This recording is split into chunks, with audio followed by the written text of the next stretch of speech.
Animal খ্যাত বলিউডের hit অভিনেতা রণবীর কাপুর ৪০ বছরের পর জীবনধারায় বড় পরিবর্তন এনেছে। ভক্তদের কাছে তিনি কেবল অভিনেতা নন, এখন অনুপ্রেরণার প্রতীক। মদ্যপান ও ধূমপান ত্যাগ, নিরামিষাশী জীবনধারা, নিয়মিত যোগ ও মেডিটেশন, এই সব মিলিয়ে রণবীর নিজেকে নতুন করে সাজাচ্ছে।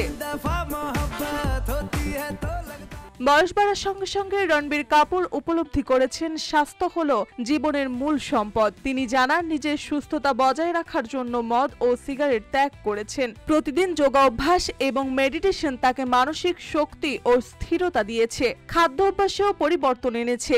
নিরামিষাশী হয়ে শারীরিক সুস্থতা নিশ্চিত করেছেন। পরিবার তার জন্য জীবনধারার মূল অনুপ্রেরণা। তিনি শুধু নিজের জন্য নয়, সন্তানকে সঠিকভাবে দেখাশোনা করতে এবং পরিবারের সঙ্গে সময় কাটাতে সুস্থ ও শক্তিশালী থাকতে চান। এই পরিবর্তন তার ব্যক্তিগত জীবনকে আরও সমন্বিত করেছে এবং পেশাগত জীবনের চাপ কমাতে সাহায্য করেছে। ভক্তরা রণবীরের এই রূপান্তরকে উৎসাহজনক হিসেবে দেখছেন। তাদের মতে এটি কেবল একজন অভিনেতার জীবনের গল্প নয়, বরং সাধারণ মানুষের জন্য স্বাস্থ্যকর জীবনধারার উদাহরণ। জীবনকে নতুনভাবে সাজানো এবং সুস্থ থাকার বার্তাটি রণবীর কাপুরকে এক আলাদা প্রেরণার প্রতীক হিসেবে প্রতিষ্ঠিত করছে। মার্জিয়া মৌ, রূপালী বাংলাদেশ।